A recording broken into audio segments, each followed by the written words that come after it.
December বাংলাদেশের পতাকা হাতে নিয়ে ঢাকায় নামে তারেক রহমান, বলছেন মির্জা ফখরুল।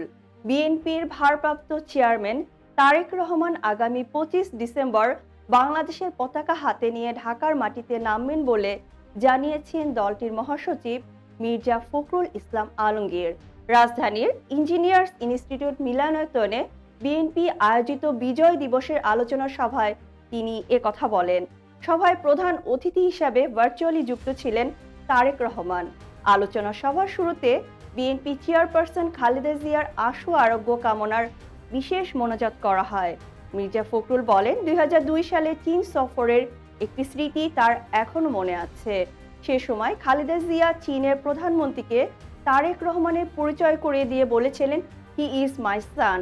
তখন চীনের প্রধানমন্ত্রী তারেক রহমানের 2 হাত ধরে বলেছিলেন, carry the flag of your father and mother. সেই জাতীয়তাবাদী পতাকা, স্বাধীনতার পতাকা ও গণতন্ত্রের পতাকা নিয়েই তারেক রহমান 25 ডিসেম্বর দেশে ফিরছেন বলে মন্তব্য করেন বিএনপির মহাসচিব। তিনি বলেন, সেদিন আমরা সবাই জেগে উঠব। গণতন্ত্রের জন্য, স্বাধীনতার জন্য, সার্বভৌমত্বের জন্য সবাইকে ঐক্যবদ্ধ হতে হবে। জুলাই আন্দোলনের অংশ নেওয়া যোদ্ধাদের নিরাপত্তা নিয়ে উদ্বেগের কথা তুলে ধরে মির্জা ফখরুল বলেন, অন্তর্বর্তী সরকারের পর নতুন সরকার এলে অনেকের মধ্যে শঙ্কা কাজ করছে। তিনি বলেন, জনগণের ভোটে আমরা নির্বাচিত হয়ে এলে ইনশাল্লাহ জুলাই যোদ্ধাদের নিরাপত্তা নিশ্চিত করা হবে। তাদের কোনো অনিরাপত্তার ঝুঁকিতে যেতে দেওয়া হবে না। 71 প্রসঙ্গ টেনে বিএনপি মহাসচিব বলেন, যারা 1971 সালের স্বাধীনতার বিরোধিতা করছিল তারাই আজ নতুন করে বাংলাদেশের স্বাধীনতা ও গণতন্ত্রকে নস্যাৎ করতে চায়।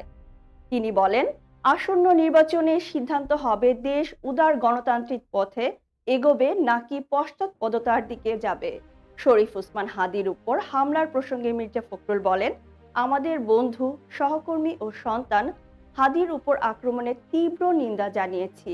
সারা দেশে বিক্ষোভ হয়েছে।